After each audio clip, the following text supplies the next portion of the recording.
Dimes is hosting its March for Babies on April 25th in Stillwater and then on April 26th in Minneapolis and St. Paul. Now, on the phone, I have the ambassador family for the Stillwater March for Babies, Jill Manners, mom to the adorable, is it Taylor? Yes. Tell us about Taylor, please. Taylor is now 3.5 years old, and she is your average, everyday, rambunctious little 3-year-old climbing and taking advantage of her brother's toys, and we're very blessed with everything that she's gone through and overcome, and no one would ever know her amazing story unless we tell them, and that's part of why we got involved with the March of Dimes. Jill, I have a 1-year-old, and when people ask me to describe baby Dominic, I always say he's busy.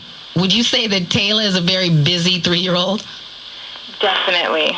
And we have, she has a little brother now that is 15 months, so between the climbing and now that she can open the doors, we are always on our toes. Oh my goodness, I can imagine. But I know that there was a very difficult time at the beginning when Taylor was first born, that she was not a busy baby. So can you tell us a little bit about that? Taylor was a complete molar twin, and she was born weighing 1 pound 6 ounces. She was only 12 inches long, and she was born at 24 weeks and 5 days, much before she should have been. And she had a long journey through the NICU, and her beginning days were far from what we expected or even anticipated, even though we were warned what we were going to go through. Nothing could have prepared us for her journey. Now, when I was reading about your story, Jill, you said that 1 pound 6 ounces. It's hard for people probably to imagine a baby that's that small. And they said that a good example would be to think of your average Butterfinger bar, and that was the size of your baby. Oh. Yeah. And we have pictures of the Butterfinger bar next to her, and it takes up the whole length of her body. Oh, goodness. We've got the pictures with our wedding rings around her wrist, and pictures of us holding her in one hand. It was really hard to imagine. Even when we finally got to hold her when she was 8 days old, we could see how small she was, but until she was up against us, she just disappeared in our arms. Oh, my goodness. As a new mom, when the doctors start telling you that your baby may not come out okay, how does it make you feel? I mean, I can barely imagine if the doctor had come to tell me when I was pregnant that things might not go the way I had planned. Yeah, it was heartbreaking because we had tried for 2 years to get pregnant, and we were so relieved when we did get pregnant that when we found out when we had problems, it was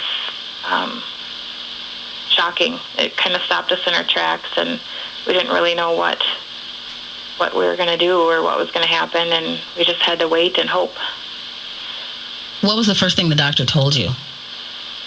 They told us that it was pretty much 1 in a million, luck of the draw type of pregnancy, and we would, my blood pressure would either cause a problem that they'd have to deliver because it would cause damage to my body, or I would hemorrhage. So that was preeclampsia?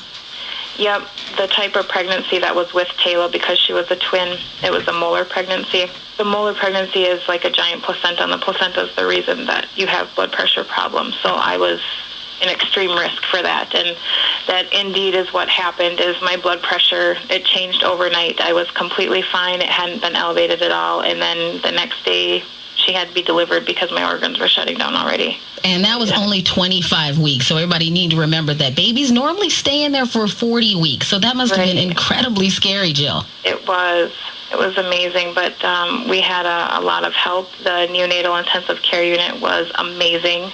The people there, the knowledge they have, the tools they have at their disposal, all made it possible. And Taylor was fortunate to be born in, the times that we have now and not 20 years ago when they didn't have the tools and resources they needed. And she definitely benefited from the surfactant, which helped her lungs and enabled her to be the normal kid she is today and not have any repercussions of her prematurity.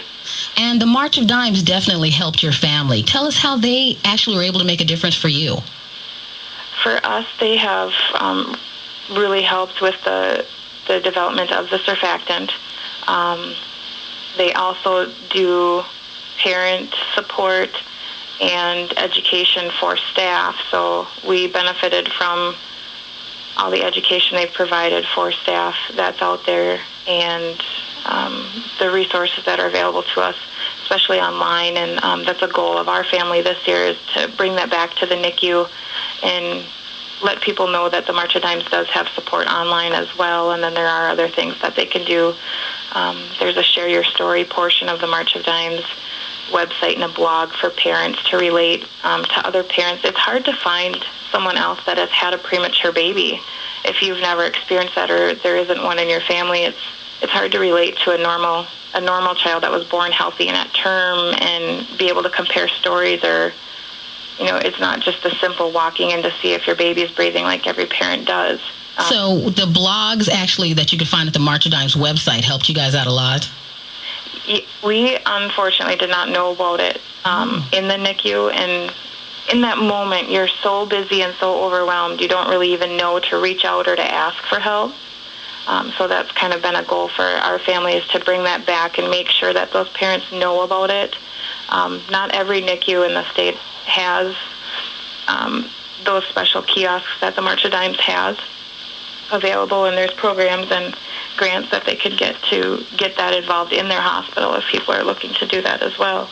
But now and after the fact, and bringing Taylor home, being a preemie and different things, it did help us once we found out about it. And it was nice to be able to compare stories and have someone understand why you couldn't bring your daughter to a baby shower because it was RSV season, and everyone else is wondering, what's RSV? I mean, there's so many things that you have to worry about as a new mom anyway, and I'm sure that was just compounded for you because you have this baby that has these special needs that people probably just can't even relate. Mm-hmm. When did you become an ambassador family for the March of Dimes? This year we were contacted to be the ambassador family, or to apply for the position, and we were chosen. So we're very happy and honored to have that role, and we've had a lot of fun with it and had our local paper come and do interviews, and we're working on setting up other television interviews and just getting the word out, encouraging everyone else to share their story. Every baby does have a story, even those,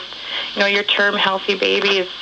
The March of Dimes helps to promote prenatal education, is doing other things in different communities for babies in general. They don't only focus on premature birth. And I know the March of Dimes has been around forever. I remember way back when I was in kindergarten when they would actually send you home with it was a cardboard thing that you would take home and try and convince people in your community to actually give you dimes to put into the thing. Right. And so when I heard that they had moved on and now there's walks and the March for Babies and all of these other ways that the March of Dimes is branching out, I just wanted to make sure that everybody out there really understands that this is an organization that is tried and true and been around for years and years and years and years. And when you do, as you said, have a healthy baby, the March of Dimes, they're the people that did a lot of the research and funded a lot of these studies that make sure that babies come out healthy. Like, for instance, the polio vaccine that we all give our kids now, that was funded, and a lot of that research came about because of all the work that the March of Dimes was doing. Exactly. You are actually, as an ambassador family, you're going to be hosting the March for Babies that goes on in Stillwater, right?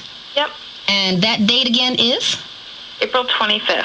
And that's a 3.5-mile walk. It is. I know they start at Stillwater High School, so that's a walk that you can take your kids on. Finally, we do have spring here in the Twin Cities, so you can bring them down. And I know that there's a lot of different marches for babies, but you need to get outside anyway. So if you can't make it to the one on the 25th, you can come out the next day.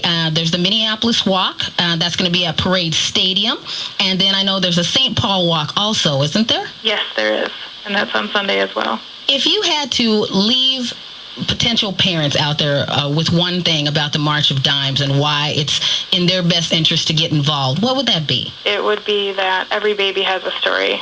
And if you're a parent, your child has a story and has benefited from the March of Dimes.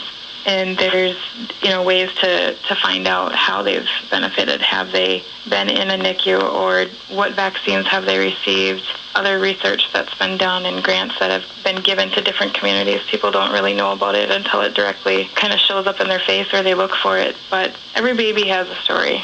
It's exciting to hear everybody's and know how they got to the places they did, and to remember the babies that have been lost. The March of Dimes also works for that as well.